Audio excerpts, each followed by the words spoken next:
Hey guys, it's kind of late, so I'm gonna be talking in a lower voice. It's around like almost 11:30 at night, and I had been kind of just going through a little bit of anxiety, just thinking about a lot of different things. But that got me thinking about kind of what my purpose was and why I do what I do. I apologize if I cry. I'm actually tearing up right now thinking about it. Um, I was thinking through my anxiety, honestly, which is weird because anxiety really stresses you out, but then a lot of times it can actually help you figure a lot of things out. And I really was thinking about why I work with children and why, particularly in dance, why I teach dance and not acting or something, or why not, why not be a school teacher? Well, I think, I did do the whole acting coach assisting thing with this wonderful woman here, Bridget, who has since passed away, unfortunately, but um, and I do miss her. But I think I picked dance because, number one, as much as I love my acting career, I loved it. I loved doing it. Um, it's much more freeing, I found, to dance. And the reason is because there's a lot more self-expression in dance. There's not so many rules, I guess you could say. There's not so many guidelines. I mean, there's a lot of guidelines. Don't get me wrong. Dancing, you have structure and discipline and all of that, which is really good for kids and it's really good for adults too. So I actually highly encourage adults to be in dance class of some nature. Doesn't matter, hip hop, ballet, jazz, tap, salsa, whatever. I really encourage it. Anyway, I'm getting off track here. I was thinking about that, and I was thinking about why I teach kids, and I was thinking about, you know, my life, and thinking back on the past, and just kind of trying to really redefine my purpose for myself, not for anybody else. It's more of a validation for me than anything. And what I realized that I really want to do is I really want to make people aware um, of not only how important children's health is. We have a lot of different things that say, oh, you shouldn't give your kids this, or you shouldn't give your kids that. Sorry, my hair is deciding to be a mess today. Um, you shouldn't feed your kids this, you shouldn't feed your kids that. This is healthy, that's not healthy, this isn't healthy. This causes cancer, this causes, brain tumors, this causes autism. There's so many things out there that people say are good or bad for your kids. And first of all, I think we have to reel it back in and be aware as parents. I'm a parent too. As parents, about what is common sense. What's common sense? What does common sense tell you is healthy? Fruits, vegetables, the good carbs, the good fats, water, not soda, not necessarily a lot of juice, not too much sugar. We have to reel ourselves back and be back at the basics. Um, and I say all that to get to my point, which I was actually hoping to get to a lot sooner, but apparently I had more to say. I say all that because the one thing that I'm really adamant on is children's heart health.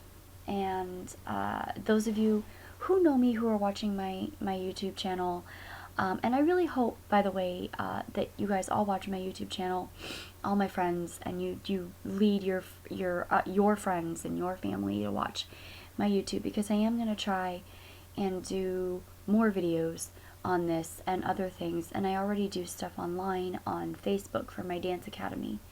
But I want to try to do like monthly. I don't think I'm going to end up doing weekly, but I'm going to try to do monthly videos on something, some sort of subject. Like right now, I want to really focus my next few videos on heart health for kids. And heart health for kids is really, really important. Being a child with CHD, which is a congenital heart defect, being a child and a product of that, I know firsthand how important it is to take care of your heart and to not let this precious organ go to waste, not put it in jeopardy, not do anything excessive that would harm it. And, everybody says, oh, children with, CHD, their hearts they're broken, or they're, not normal, or whatever. I don't like that. I don't like that. First of all, we're not necessarily broken. We're not. We might just be different. Maybe our hearts are a little different. Maybe it didn't grow the same way. I call everybody, every child, every adult with CHD, I call their hearts special hearts. That's what I call it. And it's really super important to take care of that. In my particular case, with my specific heart disease, I have what's called tetralogy of Fallot with pulmonary atresia. That basically means that I had no pulmonary artery. The main artery that goes from your heart to the rest of your body, that helps pump blood to the rest of your body, mine did not exist. On top of that, I had a hole in my heart the size of a quarter. So, my heart situation is pretty severe. Now, in saying that, I'm on the lower end of severe, which means there are people out there who have worse heart problems than I do. I have a friend who is not even in her mid-30s yet, and she has a pacemaker. She does. I don't remember anybody from the hospital, but she has people that she knows from when she was in the hospital with her CHD that didn't make it to adulthood. Heart disease in children is so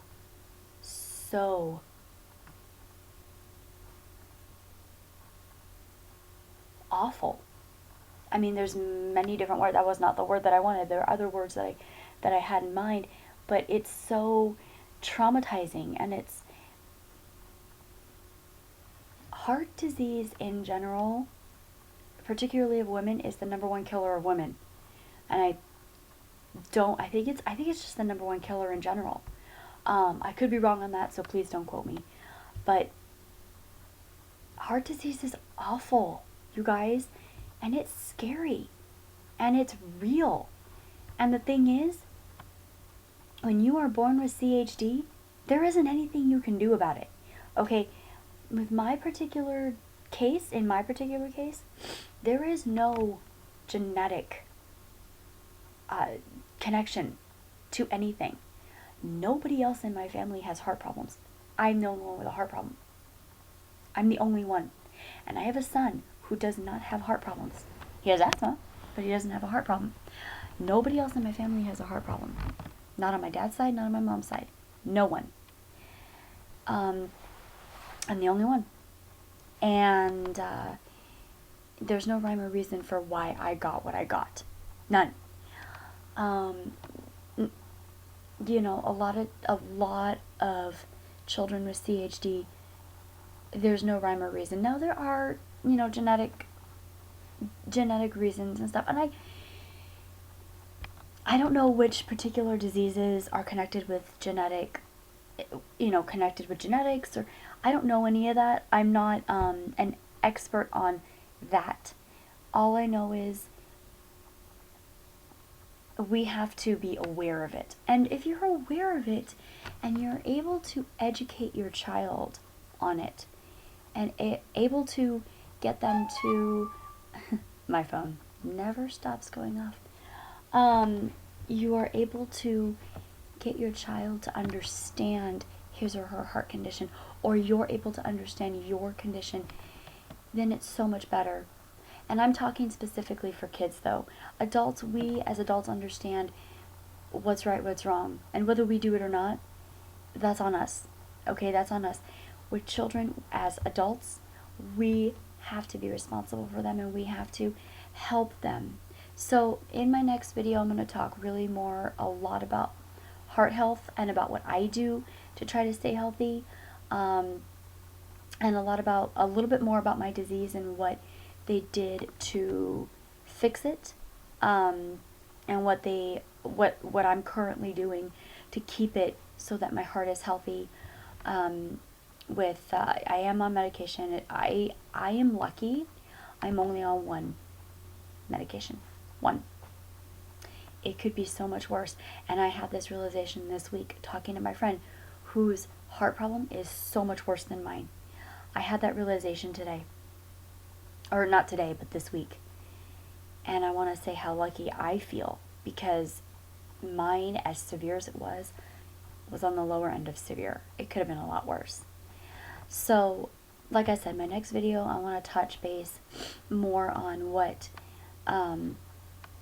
you can do, to keep your child's heart healthy.